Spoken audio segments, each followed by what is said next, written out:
Welcome back to our channel. അപ്പോ നമ്മൾ ഇന്ന് നാട്ടിലേക്ക് പോവാൻ പോവാണ്. എന്നാലായി എല്ലാം പാക്ക് ചെയ്തു. അപ്പൊ കുറെ ലേറ്റ് ആയതുകൊണ്ട് സമയമൊന്നുമില്ല. അപ്പൊ നമുക്കിനി ബാക്കി വ്ലോഗിൽ കാണാം. Bye bye. അങ്ങനെ നമ്മൾ നാട്ടിൽ പോകുന്നതിന് മുന്നേ ചെറിയൊരു ഷോപ്പിംഗ് ഒക്കെ നടത്തിയിട്ടുണ്ടായിരുന്നു. അമ്മയ്ക്ക് ചെറുതായിട്ടൊരു സർപ്രൈസ് കൊടുക്കാൻ നമ്മൾ പ്ലാൻ ചെയ്തിട്ടുണ്ടായിരുന്നു. അങ്ങനെ നമ്മൾ ഗോൾഡ് വാങ്ങിക്കാൻ വേണ്ടി ഗോൾഡ് സൂക്കിലേക്ക് വന്നിട്ടാണുള്ളത്. ദുബായിലാണെങ്കിൽ ഇപ്പം നട്ടപ്പൊരി വെയിലാണ്, ഉച്ചക്കാണ് ഇറങ്ങിയത്, അതുകൊണ്ട് നല്ല ചൂടായിരുന്നു. ലാസ്റ്റ് ഡേ ആണ് പർച്ചേസിങ് കാര്യങ്ങളൊക്കെ ഉള്ളതുകൊണ്ട് ഭയങ്കര ബിസി ആയിരുന്നു, ഒട്ടും ടൈം തന്നെ ഇല്ലായിരുന്നു. അങ്ങനെ നമ്മൾ ഗോൾഡ് എവിടെ നിന്നാണ് വാങ്ങേണ്ടതെന്നൊന്നും ഡിസൈഡ് ചെയ്തിട്ടുണ്ടായിരുന്നില്ല. ഗോൾഡ് സൂക്കിൽ പിന്നെ ഇങ്ങ് തട്ടം മുതൽ അടുത്ത അറ്റം വരെ അങ്ങനെ നീണ്ടു നിവർന്ന് കിടക്കുന്ന ഒരുപാട് ഗോൾഡ് ഷോപ്പുകളുണ്ട്. അങ്ങനെ നമ്മൾ ഓരോന്നായിട്ട് നോക്കിയിട്ട് കയറാമെന്നാണ് വിചാരിച്ചിട്ടുള്ളത്. അങ്ങനെ നമ്മൾ 7 മാസത്തിന് ശേഷമാണ് നമ്മൾ നാട്ടിലേക്ക് പോകുന്നത്. അങ്ങനെ ഇങ്ങനെ ഫ്ലൈറ്റ് കാണുമ്പോൾ നാളെ നമ്മൾ നാട്ടിലേക്ക് പോകുന്ന ആ ഒരു ഫീലിങ്സ് പറഞ്ഞറിയിക്കാൻ പറ്റൂല, അത്രക്കുമാണ്. കാരണം ഓരോ ദിവസം ഇങ്ങനെ എണ്ണിയാണ് കാത്തിരുന്നത്. അങ്ങനെ നാളെയും നമ്മൾ നാട്ടിലേക്ക് പോവാണ്. നാട്ടിൽ പോയിട്ട് നാത്തൂൻ്റെ കല്യാണമാണ്, ഓണമാണ്, അങ്ങനെയൊക്കെ ഒരുപാട് എന്തൊക്കെയോ ഒരു ആഗ്രഹങ്ങളൊക്കെ കൊണ്ടാണ് നമ്മൾ നാട്ടിലേക്ക് പോകുന്നത്. അങ്ങനെ നമ്മൾ ക്രോസ് ചെയ്തിട്ട് ഓരോരോ ഷോപ്പിൽ കയറിയിട്ട് നോക്കിയിട്ടാകുമ്പോൾ വാങ്ങിക്കുക എന്നാണ് വിചാരിച്ചിട്ടുള്ളത്. ഇവിടെ ഈ ഒരു ബ്രിഡ്ജ് എല്ലായിടത്തും നമുക്ക് കാണാൻ പറ്റും. ഒരു സൈഡിൽ നിന്ന് അപ്പുറത്തെ സൈഡിലേക്ക് ക്രോസ് ചെയ്യാൻ വേണ്ടിയിട്ട് ഇങ്ങനെ ബ്രിഡ്ജ് ഉള്ളതുകൊണ്ട് ഭയങ്കര ഹെൽപ്ഫുള്ളാണ്. ഇവിടെ അധികവും മലയാളീസിൻ്റെ തന്നെയാണ് ഗോൾഡ് ഷോപ്പ് ഉള്ളത്. ഇവിടെ ഈ ഒരു ലെഫ്റ്റ് സൈഡിൽ ഗോൾഡ് ലാൻഡ് എന്ന് പറഞ്ഞിട്ട് ഈ കാണുന്ന ബിൽഡിങ്ങിൻ്റെ അകത്ത് മൊത്തം ചെറിയ ചെറിയ ഒരുപാട് ഷോപ്പുകളുണ്ട്. അതായത് മൊത്തം ഒരു പ്ലോട്ടിൻ്റെ അകത്ത് ഡിഫറൻ്റായിട്ട് ഒരുപാട് ഗോൾഡ് ഷോപ്പ് വരുന്നുണ്ട്. അങ്ങനെ നമ്മൾ ഈ തങ്കൽസ് എന്ന് പറയുന്ന ഷോപ്പിലാണ് കയറിയിട്ടുണ്ടായിരുന്നത്.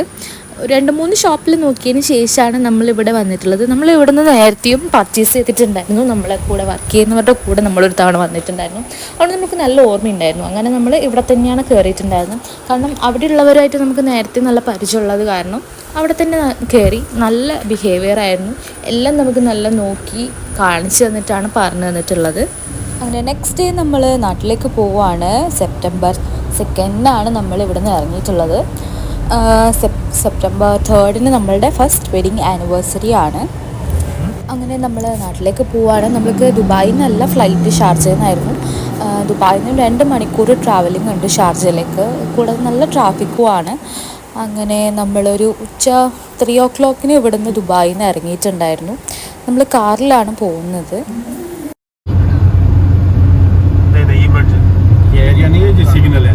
सिग्नल के बाद ऐसा ओपन होता है, नीचे पानी है, इधर से ओपन है। हाँ ये कटिंग है, अभी आगे से कटिंग। हाँ इधर बंद कर रहे हैं ना, नीचे देखो ये पानी जो है ना, हाँ ये एरिया में फिर उसका ये ओपन होता है। हाँ इधर से ओपन होता है। आगे जो बड़ा ब्रिज नजर आएगा ना उधर, हाँ वो अभी फोल्डिंग है, वो मखतूम है। फोल्डिंग ब्रिज है उसका नाम, इसका नाम है मखतूम ब्रिज। मखतूम और उसका नाम है फोल्डिंग ओपन होता है।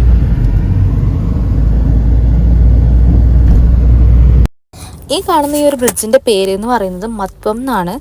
അതായത് ഷിപ്പ് പോകാൻ വേണ്ടിയിട്ട് ഈ ബ്രിഡ്ജ് എന്ന് പറയുന്നത് 2 സൈഡിലേക്കും ഓപ്പൺ ആയിട്ട് പോകും എന്നാണ് അദ്ദേഹം പറഞ്ഞിട്ടുണ്ടായിരുന്നത്. പോകുന്ന വഴിക്ക് നമുക്ക് ഓരോരോ കാര്യങ്ങളും കാണിച്ചു തരികയും അതിനെക്കുറിച്ചൊക്കെ നമുക്ക് പറഞ്ഞു തരികയും ചെയ്യുന്നുണ്ടായിരുന്നു. പാകിസ്ഥാനി ആയിരുന്നു അദ്ദേഹം, എങ്കിൽ കൂടി നല്ല ബിഹേവിയറിൽ നമ്മളോട് സംസാരിക്കുകയും എല്ലാം പറഞ്ഞു തരികയും ചെയ്യുന്നുണ്ടായിരുന്നു. ഇവിടെ ഈ ബോർഡിൽ കാണാൻ പറ്റും അൽ മത്വം ബ്രിഡ്ജ് എന്ന് പറഞ്ഞിട്ട്. ഇതിൻ്റെ തൊട്ടപ്പുറത്തായിട്ട് ഒരു ഫോൾഡിംഗ് ബ്രിഡ്ജ് കൂടി വരുന്നുണ്ടെന്നാണ് അദ്ദേഹം പറഞ്ഞിട്ടുണ്ടായിരുന്നത്. ഈ കാണുന്ന ഒരു ഹോട്ടൽ ശരിക്കും പറഞ്ഞാൽ മുംബൈയിലെ താജ് ഹോട്ടലിൻ്റെ ഒരു ലുക്കുണ്ട്. ഇവിടുത്തെ ഓൾമോസ്റ്റ് ഹോട്ടൽസിനും ഡിഫറെൻറ്റ് ടൈപ്പിലാണ്. ഓരോന്നിൻ്റെയും കൺസ്ട്രക്ഷൻ തന്നെ കാണാൻ ഭയങ്കര ഡിഫറെൻ്റാണ്. എല്ലാത്തിനും അതിൻ്റേതായ ഒരു യുണീക്നെസ് എല്ലാത്തിലും നമുക്ക് കാണാൻ പറ്റും. ആക്ച്വലി ദുബായിനെക്കാട്ടിയും ഭയങ്കര അഫോർഡബിളാണ് ഷാർജ. അതായത് സ്റ്റേ ചെയ്യാനും ഒക്കെ ആയിട്ട് അക്കോമഡേഷന് പൈസ ഭയങ്കര അഫോർഡബിളാണ് ഷാർജയിൽ വരുന്നതെന്നാണ് ഈ ഡ്രൈവറായിട്ടുള്ള ഏട്ടൻ നമുക്ക് പറഞ്ഞു തന്നിട്ടുള്ളത്. ഈ ലെഫ്റ്റ് സൈഡിൽ കാണുന്നത് ദുബായ് എയർപോർട്ട് ടെർമിനൽ 3 ആണ്. എയർപോർട്ട് ടെർമിനൽ 3യിലേക്ക് നമുക്ക് ഡയറക്റ്റ് മെട്രോയിൽ വരാൻ പറ്റും. മാത്രമല്ല മെട്രോ പോകുന്നത് എയർപോർട്ടിൻ്റെ ഉള്ളിലൂടെയാണ്. നമുക്ക് എയർപോർട്ടിൽ നിന്ന് ചെക്ക് ഇൻ ചെയ്ത് മെട്രോയിൽ കയറിയിട്ട് വേണം നമുക്ക് ഫ്ലൈറ്റ് ഡിസ്പാച്ച് ചെയ്യുന്ന സ്ഥലത്തേക്ക് പോകാൻ വേണ്ടിയിട്ട്. ഇവിടെ ഈ കാണുന്ന ഈ ഫ്ലൈറ്റ് എന്ന് പറയുന്നത് ഡബിൾ ഡെക്കറാണ്. അതായത് താഴെയും മുകളിലുമായിട്ട് ഇരിക്കാൻ വേണ്ടി പറ്റും. ആദ്യമായിട്ടാണ് ഞാൻ ഇങ്ങനെ ഒരു ഫ്ലൈറ്റ്, അതായത് ഡബിൾ ഡെക്കർ ഫ്ലൈറ്റ് കാണുന്നത്.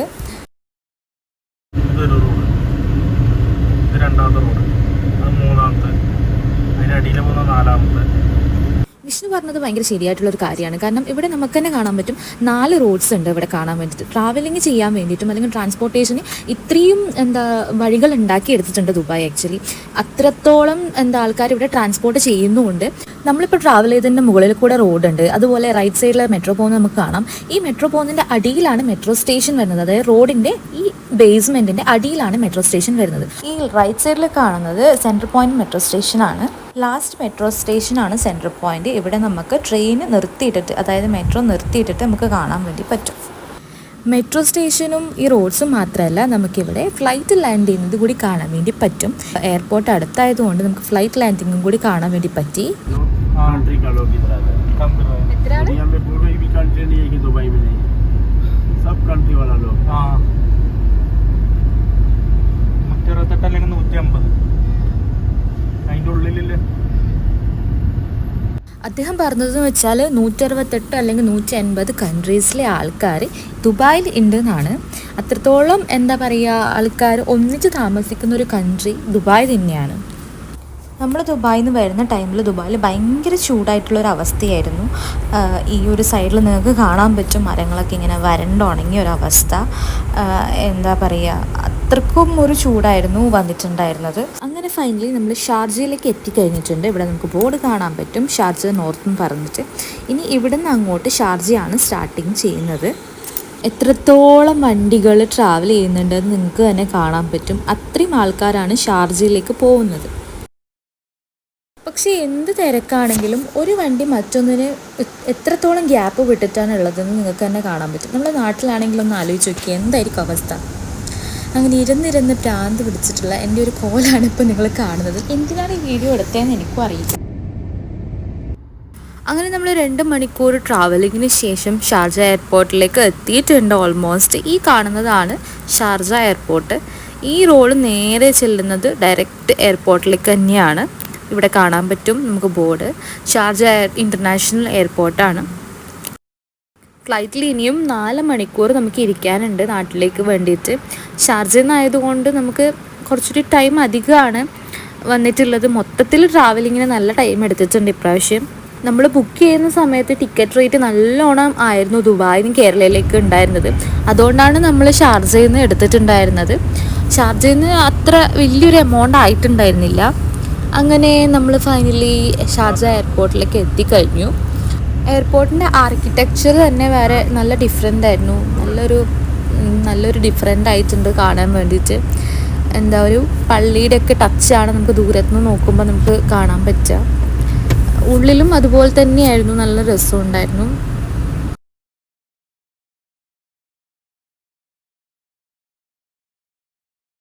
അങ്ങനെ നമ്മളുടെ ചെക്കിങ്ങും ഒക്കെ കഴിഞ്ഞിട്ട് നമ്മൾ അകത്ത് ലോഞ്ചിലേക്ക് പോവാണ്. നമ്മളുടെ ഗേറ്റ് നമ്പർ തേടി ഇങ്ങനെ നടക്കുകയാണ്. ഇതാണ് ഷാർജ എയർപോർട്ട്. എയർപോർട്ടിൻ്റെ അകത്ത് നമ്മൾ കയറി കഴിഞ്ഞു. അങ്ങനെ നേരെ നമ്മളെ സ്ഥലം തിരിഞ്ഞ് നടക്കുകയാണ്. കണ്ണൂരിൻ്റെ ഗേറ്റ് നമ്പർ നോക്കി നടക്കുകയാണ്. ഞാനെടുത്ത വിഷ്ണുവിനെ കിട്ടൂല, വിഷ്ണു എടുത്ത് തന്നെ കിട്ടും.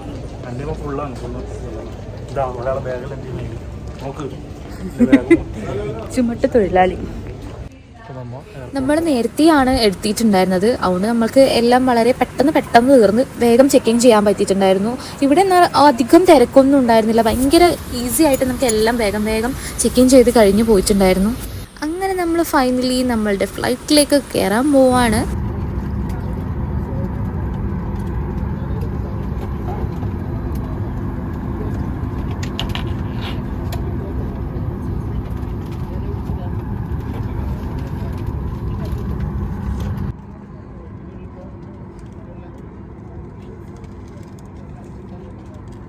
അങ്ങനെ ഇനി കുറച്ച് മണിക്കൂറുകൾ കൂടി കഴിഞ്ഞാൽ നമുക്ക് നാട്ടിലേക്ക് എത്താൻ പറ്റും. അതെന്ന് പറയുന്നത് പറഞ്ഞറിയിക്കാൻ പറ്റാത്തൊരു ഫീലിംഗ് ആണ്. കാരണം ഈ സാധനത്തു നിന്നും പുറത്ത് ഇറങ്ങിക്കഴിയുമ്പം നമ്മളെ നാടിൻ്റെ ആ ഒരു ഫീലിങ്ങും അതിൻ്റെ മണവും മണ്ണിൻ്റെ മണവും കാറ്റും ആ ഒരു ഫീലിംഗ് ഭയങ്കര നമുക്ക് പറഞ്ഞറിയിക്കാൻ പറ്റാത്ത ജയിലിൽ നിന്ന് നമ്മൾ പുറത്തിറങ്ങി കഴിയുമ്പോൾ ഉണ്ടാകുന്നൊരു ഫീലിംഗാണ് ശരിക്കും പറഞ്ഞാൽ ഉണ്ടാവുക. ഭയങ്കര ഫ്രീഡം ആയിട്ട് നമുക്ക് ഫീൽ ചെയ്യും. എന്താണെന്നറിയില്ല, അത് അങ്ങനെയാണ് ആ ഒരു ഫീലിംഗ്. ഇനി എത്ര ദിവസം കഴിഞ്ഞിട്ടാണ് നമ്മൾ നാട്ടിലേക്ക് പോകുന്നതെന്ന് പറഞ്ഞു കഴിഞ്ഞാലും ആ ഒരു ഫീലിംഗ് തന്നെയാണ്. അങ്ങനെ അങ്ങനെ ഫ്ലൈറ്റിൽ ഇനിയും ആൾക്കാർ കയറാനുണ്ട്. ഇവിടെ എല്ലാം വളരെ എന്താ പറയുക പെട്ടെന്നായിരുന്നു. ഒരുപാട് ടൈം അല്ലെങ്കിൽ ലാഗായിട്ട് നമുക്ക് ഫീൽ ചെയ്തിട്ടേ ഉണ്ടായിരുന്നില്ല. ഫ്ലൈറ്റിൽ കയറിയത് തന്നെ എനിക്ക് തോന്നുന്നു നേരത്തെ എന്നായിരുന്നു എനിക്ക് തോന്നിയത്. അങ്ങനെ നമ്മളെ സാധനങ്ങളൊക്കെ നമ്മൾ മേലെ വെച്ചിട്ടുണ്ടായിരുന്നു. പക്ഷേ എൻ്റെ കാര്യത്തിൽ എൻ്റെ ബാഗ് മാത്രം അവരെടുത്ത് താഴെ വെക്കാൻ പറഞ്ഞു. അതെന്താണെന്ന് മനസ്സിലായില്ല. ഈ ചെറിയ ബാഗിലായിരുന്നു എൻ്റെ 7 kg വരുന്ന ഐറ്റംസ് മൊത്തം ഉണ്ടായിരുന്നത്. ഈ ബാഗിലായിരുന്നു. ഇനി അവർ ഹാൻഡ് ബാഗ് ആണെന്ന് വിചാരിച്ചിട്ടാണ് എന്നോട് അതെടുത്ത് കയ്യിൽ വെക്കാൻ പറഞ്ഞിട്ടുണ്ടായിരുന്നു. അതിലാണെങ്കിൽ 7 കിലോൻ്റെ സാധനമുണ്ട്. എനിക്കതിന് കാല് വെക്കാനുള്ള സ്പേസ് പോലും ഉണ്ടായിരുന്നില്ല. അതെനിക്കെന്തോ ഭയങ്കര ഒരു വല്ലാത്തൊരു ശരിയായിട്ട് ഫീൽ ചെയ്തിട്ടുണ്ടായിരുന്നില്ല. കാരണം നമ്മളെ ലഗേജ് വെക്കാനാണല്ലോ നമുക്ക് ഇവിടെ മേലെ തന്നിട്ടുള്ളത് സ്പേസ്. അങ്ങനെ വെച്ചിട്ടുണ്ടെങ്കിൽ എനിക്ക് കുറച്ചുകൂടി ഫ്രീ ആയിട്ട് ഇരിക്കാൻ പറ്റിയേനെ. അങ്ങനെ നമ്മളെ സാധനങ്ങളൊക്കെ വെച്ചിട്ട് എന്താ എയർ ഹോസ്റ്റസ് എല്ലാം നന്നായിട്ട് എടുത്തിട്ട് കീപ്പ് ചെയ്ത് വെക്കുന്നുണ്ട്. ഇനിയിപ്പം ഫ്ലൈറ്റിൻ്റെ റൂൾസും കാര്യങ്ങളൊക്കെ നമുക്ക് അവർ വന്ന് എക്സ്പ്ലെയിൻ ചെയ്ത് തരും. എല്ലാം മേലെ ഇങ്ങനെ പറഞ്ഞു പോകുന്നുണ്ട്. The command of this flight is Captain Sahil Kathuria, HVFS Shamina Anuradha, and I'm a senior cabin crew Gaurav. With me, the cabin and my colleagues, Sanam, Sanjita. അങ്ങനെ നമ്മൾ നാട്ടിലേക്ക് പോകാനുള്ള എക്സൈറ്റ്മെൻറ്റിൽ ഇങ്ങനെ ഇരിക്കുകയാണ്. നാട്ടിലേക്ക് പോകുന്നതിനെക്കാട്ടും എക്സൈറ്റ്മെൻ്റ് എന്ന് വെച്ചാൽ നമ്മൾക്ക് നാട്ടിലേക്ക് പോകാനുള്ള ഡേറ്റ് എന്ന് പറയുന്നത് ഇന്ന് September 2 ആണെങ്കിൽ നാളെ നമ്മളുടെ ആനിവേഴ്സറി ആണ്. ഫസ്റ്റ് വെഡിങ് ആനിവേഴ്സറി ആണ്. അതും നമുക്ക് നാട്ടിൽ തന്നെ സെലിബ്രേറ്റ് ചെയ്യാൻ പറ്റും. അതും ഒരു ഭയങ്കര വലിയ കാര്യമാണ്. നമുക്ക് ഫ്ലൈറ്റ് തന്നെയാണ് നമ്മൾ വിഷ് ചെയ്യേണ്ടി വരിക. കാരണം നമുക്ക് ഫ്ലൈറ്റിലാണല്ലോ 12 o'clock ടൈമിൽ വരിക. നമ്മൾ നാട്ടിലെത്തൂല. നമ്മൾ 2 മണിക്കാവുമ്പോൾ നാട്ടിലെത്തുള്ളൂ. ഫ്ലൈറ്റ് തന്നെയാണ് നമ്മൾ ആനിവേഴ്സറി വിഷ് ചെയ്തിട്ടുള്ളതും. നമ്മുടെ ഫസ്റ്റ് വെഡിങ് ആനിവേഴ്സറി തന്നെ നമ്മൾ ഫ്ലൈറ്റിൽ വെച്ചിട്ടാണ് നമ്മൾ വിഷ് ചെയ്തിട്ടുണ്ടായിരുന്നത്. ഇതൊരു ഭയങ്കര എന്താ പറയുക നല്ലൊരു എക്സ്പീരിയൻസ് ആയിരുന്നു. ലൈഫിൽ എപ്പോഴും നമുക്ക് ഓർക്കാനുള്ളൊരു മെമ്മറി ആയിട്ട് നമ്മളത് എന്നും സൂക്ഷിക്കും. നല്ലൊരു എന്താ പറയുക വിചാരിക്കാണ്ട് സംഭവിച്ചൊരു സംഭവമാണത്. അതിനുശേഷം ഇതുപോലെ എയർ ഹോസ്റ്റസ് വന്നിട്ട് ഓരോരോ എന്താ പറയുക സേഫ്റ്റി ഐറ്റംസ് എങ്ങനെയാണ് യൂസ് ചെയ്യേണ്ടത് എന്നൊക്കെ ഓരോരോ ഐറ്റംസ് നമുക്ക് ഇങ്ങനെ പരിചയപ്പെടുത്തി തരുന്നുണ്ട്. ഇത് പിന്നെ എല്ലാവർക്കും അറിയുന്ന ഒരു കാര്യമായിരിക്കും. എന്നാലും നിങ്ങൾക്ക് വേണ്ടിയിട്ട് ഞാൻ ജസ്റ്റ് ഒന്ന് ആഡ് ചെയ്തേ ഉള്ളൂ. അങ്ങനെ ഇനി ഏതാനും നിമിഷങ്ങൾക്കകം ഫ്ലൈറ്റ് മൂവ് ചെയ്ത് തുടങ്ങും. അങ്ങനെ നമ്മൾ കാത്ത് വെയിറ്റ് ചെയ്തിരിക്കുകയാണ്. കാരണം എത്രയും പെട്ടെന്ന് നാട്ടിലെത്തിച്ച് വേണം നമുക്കൊന്ന് സമാധാനിക്കാൻ. അങ്ങനെയായിരുന്നു നമ്മളൊരു ഫീലിങ്സ് അപ്പോൾ സമയത്ത്. ഇനി ഒരു 4 മണിക്കൂർ എങ്ങനെ നമ്മൾ തള്ളി നീക്കുമെന്ന് യാതൊരു ഐഡിയ ഇല്ല. കാരണം ഉറക്കം വരാനൊന്നും ഒരു ചാൻസ് ഉണ്ടായിരുന്നില്ല. ഉറങ്ങിയിട്ടുണ്ടായിരുന്നില്ല. ഇങ്ങനെ കണ്ണടച്ച് കടന്ന് കുറേ സമയം നമ്മളിങ്ങനെ ടൈം പാസ് ചെയ്യാന്നല്ലാണ്ട് എന്താ നാട്ടിലെത്തുന്ന വരെ ഒരു സമാധാനം എന്തായാലും ഉണ്ടാകാൻ പോകുന്നില്ല. അങ്ങനെ നമ്മൾ ഫ്ലൈറ്റ് മൂവ് ചെയ്ത് തുടങ്ങിയിട്ടുണ്ട്. ഭാഗ്യത്തിന് നമ്മൾക്ക് വിൻഡോ സീറ്റായിരുന്നു കിട്ടിയതുകൊണ്ട് നമുക്ക് എല്ലാം നല്ല വൃത്തി ക്യാപ്ചർ ചെയ്യാൻ പറ്റിയിട്ടുണ്ട്. അങ്ങനെ ഫ്ലൈറ്റ് മെല്ലെ മെല്ലെ സ്പീഡ് ഇങ്ങനെ കൂടി വരികയാണ്. ഏത് നിമിഷവും ഒറ്റ പൊന്താം. ഇപ്പോൾ പണ്ടത്തെ പോലെ നമുക്ക് ആ ഒരു പേടിയൊന്നുമില്ല. കാരണം ഫസ്റ്റ് ടൈം കയറുമ്പോൾ നല്ല പേടിയുണ്ടായിരുന്നു. ഇപ്പം പിന്നെ നമ്മൾ പോയി വന്ന് അങ്ങനത്തെ ഒരു വലിയ പ്രശ്നങ്ങളൊന്നുമില്ല. ഫ്ലൈറ്റിൻ്റെ അകത്ത് ലൈറ്റ്സൊക്കെ ഓഫ് ചെയ്തിട്ടുണ്ട്. ഇങ്ങനെ ഡിം ലൈറ്റ്സ് മാത്രമേ ഉണ്ടായിരുന്നുള്ളൂ. പിന്നെ അങ്ങനെയാണല്ലോ ടേക്ക് ഓഫിൻ്റെ ടൈമിൽ അങ്ങനെ ആയിരിക്കും. അങ്ങനെ എന്താ പറയുക വീണ്ടും വെയിറ്റിംഗ് തന്നെയാണ്. എല്ലാത്തിനും വേണ്ടി നമ്മൾ വെയിറ്റിംഗ് ആണ്.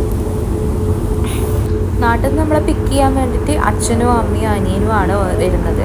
എൻ്റെ വീട്ടിൽ നിന്നും കൃഷ്ണൻ്റെ വീട്ടിൽ നിന്നും അങ്ങനെ തന്നെയാണ് വരുന്നത്.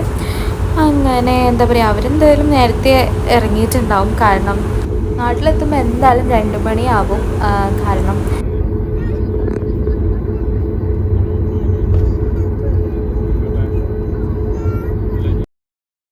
ഫ്ലൈറ്റ് ഫ്ലൈ ചെയ്യുന്നതിൻ്റെ മൊത്തം വീഡിയോ ഞാൻ എന്താ പറയുക കട്ട് ചെയ്യാണ്ട് തന്നെ ആഡ് ചെയ്തിട്ടുണ്ട്. കാരണം ആ ഒരു ഫീലിങ്സ് നിങ്ങൾക്കും കൂടി എക്സ്പീരിയൻസ് ചെയ്യാൻ പറ്റും. ഇതിങ്ങനെ മെല്ലെ റൺ ചെയ്ത് ഒറ്റ ഫ്ലൈ ചെയ്യുന്ന ആ ഒരു ഫീലിങ്സ് എക്സ്പീരിയൻസ് ചെയ്യാൻ പറ്റും.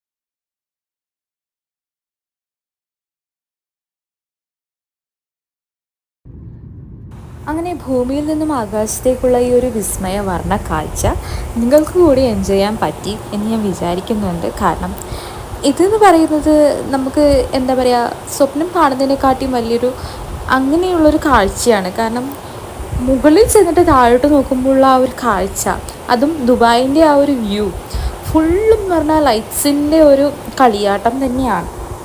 ആകാശത്ത് നിന്ന് ഡയമണ്ട്സ് ഒക്കെ വാരി എറിഞ്ഞ പോലെ അങ്ങനെ തിളങ്ങി കിടക്കുകയാണ് നമ്മളെ ദുബായ്. എന്താ ലൈറ്റ്സിൻ്റെ ഒരു എന്താ പറയുക, അത്രയും വളരെ ഭയങ്കരമായൊരു വിസ്മയം തന്നെയാണ് ഇവിടെ തീർത്തിരിക്കുന്നത്. ഈ ഒരു വ്യൂ രാത്രിയിൽ പോകുമ്പോൾ ഈ ഒരു വ്യൂ എൻജോയ് ചെയ്യാത്ത ആരും തന്നെ ഉണ്ടാവില്ല. കാരണം അങ്ങനെയാണ്, നമുക്കിങ്ങനെ നോക്കി ഇരുന്നാലും മതിയാവാത്തൊരു വർണ്ണ കാഴ്ച തന്നെയാണ് ഇത്. അങ്ങനെ നമ്മൾ ഫ്ലൈറ്റ് ദുബായൊക്കെ കടന്നു പോയിട്ട് മറ്റെവിടെയോ എത്തിയിട്ടുണ്ട്. ഇവിടെയും എന്താ അതേപോലെ തന്നെയാണ് നമുക്ക് കാണാൻ പറ്റിയ കാഴ്ച. ദുബായിൻ്റെ തന്നെ പാട്ടാണോ എന്ന് എനിക്കറിയില്ല. കാരണം കുറച്ച് ടൈമിന് ശേഷമാണ് ഇങ്ങനെ ഒരു വ്യൂ നമ്മൾ പിന്നെയും കണ്ടിട്ടുണ്ടായിരുന്നത്. എന്താ പറയുക, കടലിൽ മൊത്തം ഷിപ്പ് പോകുന്നതൊക്കെ നമുക്ക് മേലെ ഇരുന്ന് തന്നെ കാണാൻ പറ്റും. എല്ലാം കടലിൽ തന്നെ കണക്ട് ചെയ്തിട്ടാണ് ഉള്ളത്. കടലിൽ ഒരു സൈഡിൽ നിന്ന് മറ്റൊരു സൈഡുമായിട്ട് കണക്ട് ചെയ്തിട്ടുണ്ട്. ഇത് ആക്ച്വലി ഐലൻഡ് ആണോ അല്ല എന്തെങ്കിലുമൊക്കെ ഒരു പ്ലേസ് ആണോ എന്താണെന്ന് കറക്റ്റായിട്ട് അറിയില്ല. എന്നാലും ഇങ്ങനെയാണ് ഇവരിതൊക്കെ ഉണ്ടാക്കിയെടുത്തത്. നമുക്ക് സ്വപ്നം പോലും കാണാൻ പറ്റില്ല. അങ്ങനത്തെ ടെക്നോളജിയും കാര്യങ്ങളൊക്കെയാണ് ഇവർ കൊണ്ടുവന്നിട്ടുള്ളത്. അതൊരു ഭയങ്കര സംഭവം തന്നെയാണ്. ഇങ്ങനെ കടലുമായി കണക്ട് ചെയ്തിട്ട് ഇങ്ങനെയുള്ള ട്രേഡുകളൊക്കെ നടത്തുന്നതൊക്കെ UAEയുടെ മാത്രം കഴിവ് തന്നെയാണ്.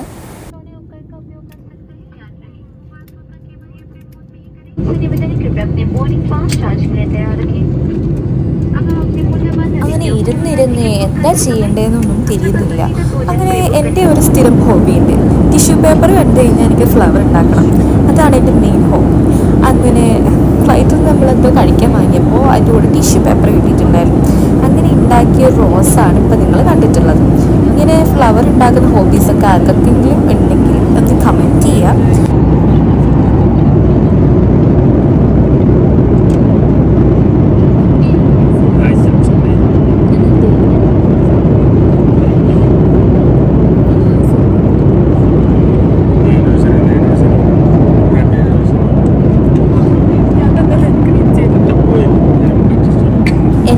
ഭയങ്കര ഇഷ്ടപ്പെട്ടൊരു കാര്യമാണ് എന്ത് സാധനം കിട്ടിയാലും അതുകൊണ്ട് ഫ്ലവർ ഉണ്ടാക്കണം. അങ്ങനെ ഞാൻ ഇങ്ങനെയാണ് ടിഷ്യൂ പേപ്പർ കൊണ്ട് ഫ്ലവർ ഉണ്ടാക്കിയിട്ടുള്ളത്. നിങ്ങൾക്ക് ഞാൻ കാണിച്ചു തരാം. എല്ലാവർക്കും അറിയായിരിക്കും, എന്നാലും അറിയാത്തവർക്ക് വേണ്ടിയിട്ട് ഞാൻ കാണിച്ചു തരാം. ഓഫീസിൽ സ്ഥിരമായിട്ട് ഞാൻ ചെയ്യുന്നൊരു പരിപാടിയായത്. എൻ്റെ ഫ്രണ്ട്സിനൊക്കെ ഞാനിതിങ്ങനെ കാണിച്ചു കൊടുക്കാറുണ്ട്. അപ്പോൾ നിങ്ങൾക്ക് ഞാനിത് എങ്ങനെ ചെയ്തിരുന്നുള്ളത് ഇതിൽ കാണിച്ചു തരുന്നുണ്ട്. ഇതെന്ന് പറയുന്നത് നോർമലായിട്ടുള്ള ടിഷ്യൂ പേപ്പറല്ല, കുറച്ചുകൂടി റഫായിട്ടുള്ളൊരു പേപ്പറായിരുന്നു. അങ്ങനെ ഫുള്ളായിട്ട് നമുക്ക് ഈ പേപ്പർ ആവശ്യമില്ല. അപ്പോൾ നമുക്കിത് കട്ട് ചെയ്തിട്ട് എടുക്കാം. അങ്ങനെ നമ്മളിത് നന്നായിട്ട് കട്ട് ചെയ്തെടുത്തിട്ട് 2 പീസാക്കി മാറ്റിയിട്ടുണ്ട്. കട്ട് ചെയ്യാൻ കത്രികയോ ഒന്നുമില്ല, അതുള്ള ടിഷ്യൂ പേപ്പർ. അപ്പോൾ നമ്മൾ കൈ കൊണ്ട് തന്നെ ഇങ്ങനെ എന്താ പറയുക, നമ്മൾ സ്കൂളിലെല്ലാം ചെയ്യാറില്ലേ അതുപോലെ നമ്മളിങ്ങനെ മടക്കി അതിനെ ഞെക്കി ഒക്കെ അത് കീറിയിട്ട് 2 പേപ്പറായിട്ട് എടുത്തിട്ടുണ്ട്. നല്ല വൃത്തിക്ക് തന്നെ കട്ട് ചെയ്തെടുക്കുക. എന്നിട്ട് ഇതുപോലെ ഫോൾഡ് ചെയ്ത് കൊടുക്കുക. നമ്മൾ ആദ്യം റോൾ ചെയ്യുന്നത് ചെറിയ പീസ്, അതായത് നല്ല ഒരുപാട് വീതി ഇല്ലാതെ വീതി കുറച്ചിട്ട് ചെറിയതായിട്ട് മടക്കിയിട്ട് വേണം ചെയ്യാൻ വേണ്ടിയിട്ട്. ഫസ്റ്റ് നമ്മൾ അതിൻ്റെ ഉള്ളിൽ വരുന്ന സെക്ഷനാണ് ചെയ്യുന്നത്. അതുകൊണ്ട് നല്ലോണം മടക്കി ചെറുതാക്കിയിട്ട് ഇതുപോലെ ഒരു സൈഡിൽ നിന്ന് ട്വിസ്റ്റ് ചെയ്തിട്ട് റോൾ ചെയ്ത് കൊണ്ടുവരണം. ഇത് ഞാനിപ്പോൾ ഇതിൽ കാണിക്കുന്ന പോലെ റോൾ ചെയ്യുക.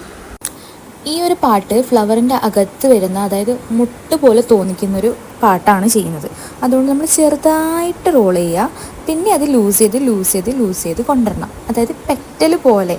അത് എന്താ പറയുക, ഇത് ഞാൻ സ്വന്തമായിട്ട് ഉണ്ടാക്കുന്നതാണ്. അതുകൊണ്ട് എനിക്ക് എങ്ങനെയാണെന്ന് കാണിച്ചു തരാനേ പറ്റൂ, പറഞ്ഞു തരാൻ എനിക്കറിയില്ല. ഇതുപോലെ ഇങ്ങനെ ലൂസ് ചെയ്ത് ഒരു പെറ്റലിൻ്റെ ഷേപ്പിൽ നമ്മൾ കൊണ്ടുവരണം. ബാക്കിയുള്ള ഭാഗവും ഇതുപോലെ തന്നെ ലൂസ് ചെയ്ത് റോൾ ചെയ്ത് കൊണ്ടുവരിക. റോൾ ചെയ്യുമ്പം ഇങ്ങനെ ഇടയ്ക്കിടയ്ക്ക് ഇങ്ങനെ ട്വിസ്റ്റ് ചെയ്ത് കൊടുക്കണം. അതായത് പെറ്റലിൻ്റെ ഷേപ്പ് എങ്ങനെയാണ് കിട്ടേണ്ടത് അതുപോലെ നമ്മളിങ്ങനെ ചുറ്റി കൊണ്ടുവരണം. നിങ്ങൾക്ക് എത്രത്തോളം പെറ്റൽസ്, അതായത് വലിയ ടൈപ്പ് വേണമെങ്കിൽ ഇതിൻ്റെ എൻഡിലിട്ട് അടുത്ത പീസ് പേപ്പർ കുറച്ചുകൂടെ വലുതാക്കി മടക്കിയിട്ട് ആഡ് ചെയ്യാൻ പറ്റും. ഇതാ ഇതുപോലെ നെക്സ്റ്റ് പേപ്പർ പീസ് ഇതുപോലെ എടുക്കാം. എന്നിട്ട് കുറച്ചുകൂടെ വലുത്, നമ്മൾ ഫസ്റ്റ് ചെയ്യുന്നത് ചെറുതും രണ്ടാമത് എടുക്കുന്ന പേപ്പർ കുറച്ചുകൂടെ വലുതുമായിട്ട് എടുക്കാം. ഇത് ഞാനിപ്പം 2 തവണ മടക്കിയിട്ടുണ്ട്. എന്നാലും രണ്ടാമത് എടുക്കുന്ന പേപ്പർ കുറച്ചുകൂടെ വീതിക്ക് മടക്കണം. എന്നിട്ട് നമ്മൾ പിന്നെയും ഫസ്റ്റ് ചെയ്തതിൻ്റെ കൂടെ ആഡ് ചെയ്തിട്ട് ചുറ്റി കൊണ്ടുവരാം. നമുക്ക് എത്രത്തോളം വലുതാക്കാൻ പറ്റും അത്രത്തോളം ചെയ്യാൻ പറ്റും. ഇത് നല്ല സോഫ്റ്റ് ടിഷ്യൂ ആണെങ്കിൽ നമുക്ക് നല്ല ഈസിയിൽ നല്ല നീറ്റിൽ നമുക്ക് കിട്ടും ഫ്ലവർ. ഇത് കുറച്ചുകൂടെ റഫ് പേപ്പർ ആയതുകൊണ്ട് നല്ല വൃത്തി നിൽക്കുന്നില്ലായിരുന്നു. മുന്നിലൊരു കുഞ്ഞി ഉണ്ടായിരുന്നു, എൻ്റെ സീറ്റിന് മുന്നിലൊരു ചെറിയ കുട്ടിയായിരുന്നു. അതിനോട് കളിച്ചതാണ് ഇടയ്ക്ക്. അതിൻ്റെ കളി സീറ്റിൽ നിന്ന് തുള്ളുന്നു ചാടുന്നു ഇതെല്ലാം തന്നെയായിരുന്നു. ഓണുള്ളതുകൊണ്ട് നമുക്ക് നല്ല ടൈം പാസ് ആയിരുന്നു കാണാൻ വേണ്ടിയിട്ട്. അങ്ങനെ ഇതിൻ്റെ ഒരു ജസ്റ്റ് ടൈം പാസ്സാണ്, നിങ്ങൾ ടൈം പാസ്സായിട്ട് മാത്രം എടുത്താൽ മതി. പിന്നെ എന്തായാലും ചെയ്യുന്ന സ്ഥിതിക്ക് അറിയാത്തവർക്ക് കൂടി പറഞ്ഞു തരാമല്ലോ എന്ന് വെച്ചിട്ടാണ് ഈ വീഡിയോ എടുത്തിട്ടുണ്ടായിരുന്നത്. അപ്പോൾ എൻ്റെ ഫ്ലവർ ഇഷ്ടപ്പെടുന്നുണ്ടെങ്കിൽ പറയാം. അപ്പോൾ ഇതാണ് എൻ്റെ ഫൈനലായിട്ട് എൻ്റെ ഫ്ലവറിൻ്റെ ലുക്ക് എന്ന് പറയുന്നത്. അപ്പോൾ ഇപ്പോൾ ടൈം എന്ന് പറയുന്നത് 12 മണി ആയിട്ടുണ്ട്, September 3 ആയിട്ടുണ്ട്. അപ്പോൾ ഇന്ന് നമ്മൾ ഫസ്റ്റ് വെഡിങ് ആനിവേഴ്സറി ആണ്. ഞാനാണെങ്കിൽ 12 മണി ടൈമൊക്കെ കാണിച്ചിരിക്കുന്ന സമയത്ത് വിഷ്ണു ആണ് ഫസ്റ്റ് വിഷ് ചെയ്തിട്ടുണ്ടായിരുന്നത്.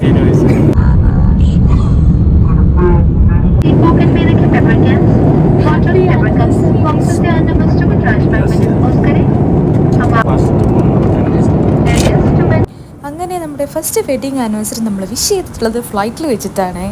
അത് ലൈഫിൽ നല്ലൊരു മെമ്മറി ആയിട്ട് നമ്മളൊക്കെ എന്നും സൂക്ഷിക്കാൻ പറ്റും. അങ്ങനെ കാത്തിരുന്ന് നമ്മുടെ കണ്ണൂർ എത്താറായിട്ടുണ്ട്. താഴെ ഇങ്ങനെ ചെറുതായിട്ട് ലൈറ്റ്സൊക്കെ നിങ്ങൾക്ക് കാണാൻ പറ്റുന്നുണ്ടാവും. നമ്മുടെ നാട് എത്താനായി എന്ന് മനസ്സിലാക്കാറാകുമ്പോഴുള്ളൊരു ഫീലിംഗ്, അത് എന്താ പറയുക, അങ്ങനെയാണ്. എന്താ മരുഭൂമിയിൽ മഴ പെയ്യുന്നൊരു ഫീലിംഗ് ഇല്ലേ, അതാണ് ശരിക്കും പറഞ്ഞാൽ. അങ്ങനെ ഇപ്പോൾ വിൻഡോന്ന് നോക്കുന്ന സമയത്ത് വിൻഡോ മൊത്തത്തിൽ എന്താ ഒരു കോടമഞ്ഞ് ഉള്ള പോലെയാണ് ഫീൽ ചെയ്തിട്ടുണ്ടായത്. മൊത്തം മഞ്ഞ് മൂടിയ ഒരു അവസ്ഥയാണ്, ക്ലാരിറ്റി ഉണ്ടായിരുന്നില്ല. അങ്ങനെ നമ്മുടെ നാട് എത്താറായിട്ടുണ്ട്, ലാൻഡ് ചെയ്യാനുള്ള ടൈം ആയിട്ടുണ്ട് ഓൾമോസ്റ്റ്. അങ്ങ് ദൂരത്ത് നമുക്ക് നല്ല വെളിച്ചമൊക്കെ കാണാൻ പറ്റുന്നുണ്ട്, ലൈറ്റ്സൊക്കെ കാണാൻ പറ്റുന്നുണ്ട്. അതിനർത്ഥം എന്താ, എയർപോർട്ട് എത്തിക്കഴിഞ്ഞു എന്നാണ്. നമ്മുടെ കണ്ണൂർ എത്തിക്കഴിഞ്ഞിട്ടുണ്ട്.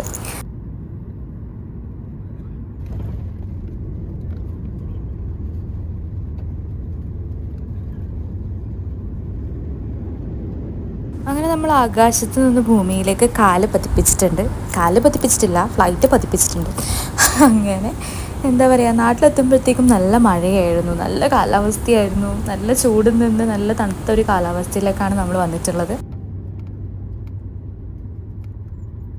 അങ്ങനെ ഫ്ലൈറ്റിൽ നിന്ന് പുറത്തേക്ക് നമ്മൾ ഇറങ്ങിയിട്ടുണ്ട്.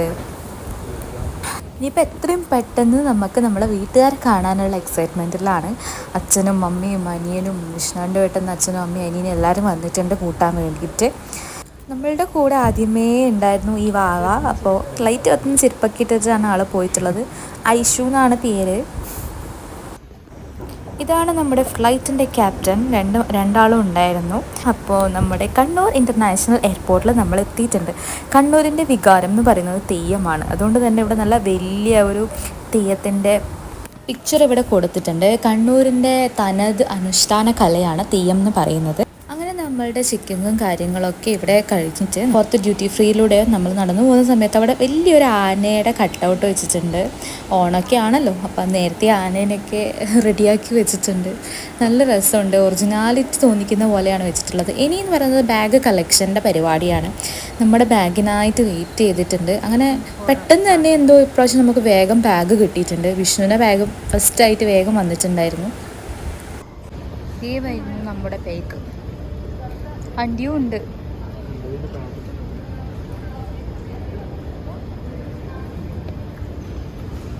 എടുത്തോളൂ ചേട്ടൻ.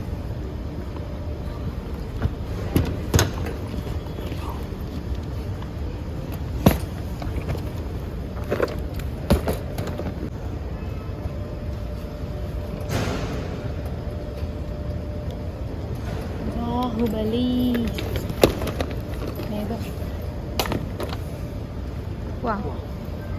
അങ്ങനെ നമ്മളെ വെയിറ്റ് ചെയ്ത് നമ്മളെ വീട്ടുകാരെല്ലാം പുറത്തിങ്ങനെ കാത്തു നിൽക്കുന്നുണ്ട്. 2 അമ്മമാരെയും ഞാൻ കണ്ടിട്ടുണ്ടായിരുന്നു. അങ്ങനെ നമ്മുടെ അച്ഛനും അമ്മയും അനിയനും വിഷ്ണുട്ടൻ്റെ അച്ഛനും അമ്മയും അനിയനും എല്ലാവരും നമ്മൾ കണ്ടു. ഭയങ്കര ഹാപ്പിയാണ്. അങ്ങനെ ഇനി നമ്മൾ വീട്ടിലേക്ക് പോവാണ്. അടുത്തൊരു എക്സൈറ്റ്മെൻ്റ് ഉള്ളൊരു കാര്യം, നമ്മളെ പുതിയ വണ്ടി നമ്മൾ എടുത്തിട്ട് നമ്മൾ ആദ്യമായിട്ട് ഇന്ന് കാണാൻ പോവാണ്. അപ്പോൾ ഇപ്പോൾ വരും നമ്മുടെ വണ്ടി. മഹീന്ദ്ര XUV ആണ് എടുത്തിട്ടുണ്ടായിരുന്നത്. അങ്ങനെ നമ്മളെ വണ്ടി എത്തിക്കഴിഞ്ഞിട്ടുണ്ട്. ഈ ഒരു ഓറഞ്ച് റെഡ് കാറാണ് നമ്മളുടേത്. വിഷ്ണുവിൻ്റെ ഒരുപാട് നാളത്തെ ഒരു വലിയ ആഗ്രഹമാണ് ഇവിടെ സാധിച്ചിട്ടുള്ളത്. അതുകൊണ്ട് ഭയങ്കര സന്തോഷമാണ് നമ്മുടെ ആനിവേഴ്സറി തന്നെ നമുക്കിങ്ങനെ സാധിച്ചിട്ടുള്ളത്. അങ്ങനെ നമ്മൾ വീട്ടിലെത്തി. നമ്മൾ ആദ്യം പറഞ്ഞ അമ്മേൻ്റെ സർപ്രൈസ് നമ്മൾ കൊടുക്കാൻ പോവാണ്. അങ്ങനെ നമുക്ക് ആവുന്ന പോലെ അമ്മയ്ക്ക് വേണ്ടി എന്തെങ്കിലും ചെറിയ സാധനം നമുക്ക് വാങ്ങിക്കണം എന്നുണ്ടായിരുന്നു. അതിവിടെ നടന്നിട്ടുണ്ട്. അപ്പോൾ ഈ വീഡിയോ നിങ്ങൾക്ക് ഇഷ്ടപ്പെട്ടിട്ടുണ്ടെങ്കിൽ ലൈക്ക് ചെയ്യുക, ഷെയർ ചെയ്യുക, സബ്സ്ക്രൈബ് ചെയ്യുക. See on my next video. By.